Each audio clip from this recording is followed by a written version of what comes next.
for quite a very long time, since 2003. And this is where I always talk about experience.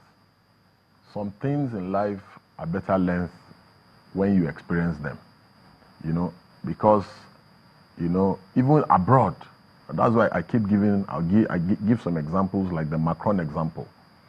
People are mentored, tutored, trained. Our country, the system is not programmed for mentorship. Naturally, the area that I would have loved us to be looking at is a situation where appointments into the federal cabinet, you have a senior minister, then you have a junior minister who is a young person, so that there can be some level of mentorship in the process of governance. But many young people, we're always so excited. We leave the basic issues and focus on rhetorics. But such as, what are the basic For issues? instance, let me tell you. For instance, if we want to push the not too young to run bill successfully, we can support someone who is young, because the current president, 34 years ago, was the president of this country. And he's back again telling young people to wait for another 4 years so that he finishes his term. That was just a joke. Okay, hold on. So we can come, because no matter how you look at it, his age and his ideas, they tally around. The people he hangs out with, you don't expect the president to be, and it's reflective in his appointments. His friends when a young person comes and sits with him, the level of engagement is going to be different from when his friends, people in his age group, are sitting with him. So imagine if you have a younger president, his age of ideas will be quite different from that. Though many will argue, say, look, you can appoint people who've got those ideas in government as well. And yeah, I may agree as well. But you see, everything we do, politically has meanings. For instance, one of the reasons why I say young is not enough is Alebiosu, the governor of my state, is young. But you can see that that cannot be a yardstick. So sometimes the youth thing cannot be a yardstick, because when it comes to governance, in its real sense, you must put people who know what governance is. I'll give you a typical example. For instance, there is Dan Kwambo. He's young, very young. He was Accountant General of the Federation. You know what it takes to be Accountant General of the Federation, and you know the rudiments of that office. He has been governor for about 8 years. He was Accountant General of Gombe State. Then he was also at PWC and all that. He had private experience. Now he's had public experience. You have Tambuwal. Tambuwal is somebody he has been a legislator. Then he became speaker. He's now governor. You understand? So by the time you look at the credential, look at, for instance, Mogalu, you understand? Former deputy governor of the central bank. You have Showore. He has personally run a business from the ground, and he has put it up there. So then you have Etim, you have him, you have people. So those are different from political experience. Now hold on. One of the challenges of Nigeria is everybody wants to be president. So if everybody is president, who will be the Senate president? Who will be the vice president? Who will be the chairman of EFCC? Honorable Bush, I mean, you were in your 30s when you vied to get into the House of Reps. How did you deal with that part where they told you if you didn't throw money around, you were not going to go in? Or did you go through a godfather? You cannot be a politician in Nigeria or anywhere in the world and not have a godfather. Let's clear that, unless you don't know what's going on. What is a godfather? Somebody who is willing to sponsor you, who is willing to, not necessarily financially, who is willing to put in a word for you, somebody who believes in you, somebody who's, it's a different case now that you have social media and you can say this is what I'm about. Somebody who's able to speak to the people and they are ready to listen to you. It's different from the godfather that we saw, where what you earn, your salaries you bring, that's financial. That's a completely different thing. Now, I had people who were willing to speak for me. That's number one. I come from a political background. It was an advantage I had. And to be honest with you, I'd be crazy to have discarded that advantage and say, no, I won't use this advantage. That's there for me to use. I faced a lot of opposition. They threw up all sorts of sentiments were thrown up. He's young, he's this, he's that.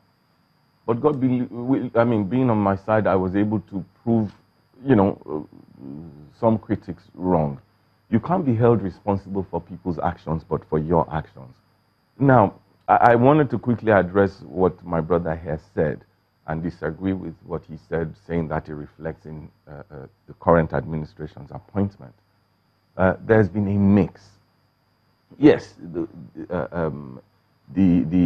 ambassador to Germany was somebody I served with. We're contemporaries. Samson Osage heads an agency. There's several people there, but they are the ones, probably the back end, without the searchlight beaming on them. When we look at what's going on right now, you had made comparison. Do we need money? Is there money? Does it play? I'd be a hypocrite and say, oh, that isn't the case. Yes, we've encountered such. But when you're able to speak their language, it's not enough to be young. If you speak the language of the young people, as a young person, they will support you. Look at the issue in America with Deion Sanders and Hillary Clinton. Sanders was able to speak the language of the people. Now, there are several issues right now. Anybody who wants to contest, I'm not going to focus on this, on the presidency. I'll focus on parliament, the policy makers. What is your plan? What is your manifesto?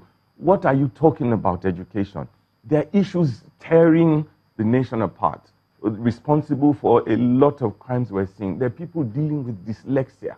It doesn't mean they are olodo. They learn differently. What are you doing? What is your plan as a parliamentarian, as a policy maker, to make sure that dyslexia is one of the things you tackle by making those mothers happy when you get into office? When you speak the kind of language they want to hear, believe me, they would vote for you and not demand for your money. The requirement right now is attempt at school cert. And that's why people are not voting. If you present a candidate whose qualification is attempt at school cert, what do you think would happen? Perhaps we'll respond to that when we'll come back in a moment. Don't go away.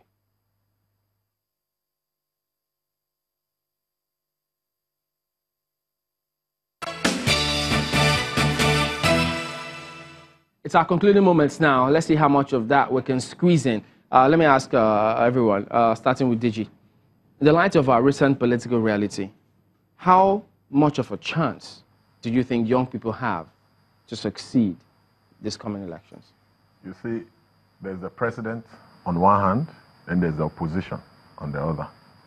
The opposition, they must all come together if they want to stand a chance. The president, we already know, he has been in power almost forever, before some of us were born, while the country has a choice to make to either, just like what many of even the older politicians like Obasanjo, IBB, everybody's talking about paradigm shift. The need for the country to go there, because we've been trying this same thing, it hasn't worked.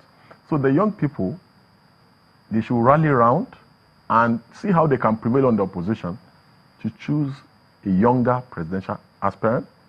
And when we say the opposition, we mean everybody. Okay. And hopefully money will play a role, because just like in Ekiti, money always plays a role. Now they weaponize hunger, so people even demand, in Anambra, people were demanding, where is the money? If you don't give me the money, I will not vote. Okay, Emmanuel. Well, I think that knowing what the young persons want themselves, young persons have said they want free Wi-Fi, they want to go to school and pass the exams without being victimized. Young people say they want to start businesses and be profitable. They want to make money, they want to travel the world.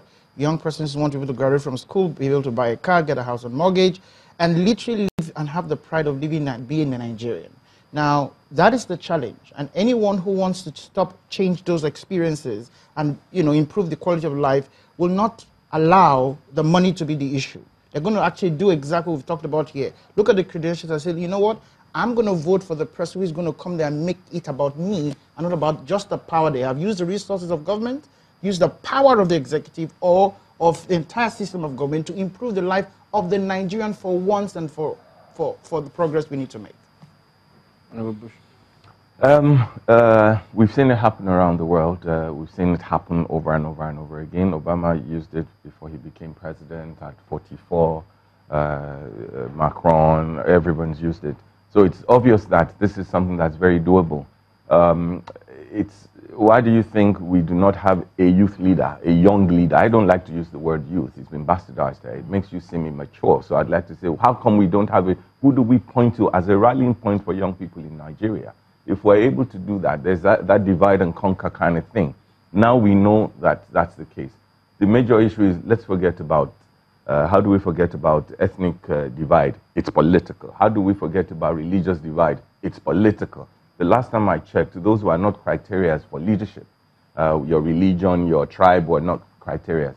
But what do you have out there? What is the language you're speaking to the youth? And for that to happen, it has to be on a platform. We're seeing it play in certain states, and I believe it's very doable right now. Do I get the sense that you're trying to say that politicians deliberately stoke all those fault lines and use them to divide the people more? No, I'm not saying politicians have used it, but I'm saying it's a tool. It's a readily available tool that can be used.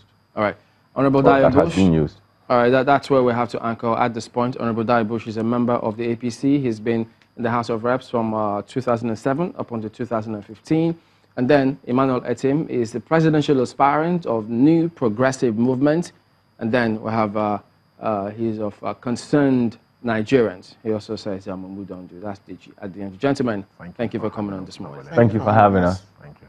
So that's the show today. We thank you all for watching. We'll see you tomorrow. I'm Chamberlain. So I'm Gimba Umar.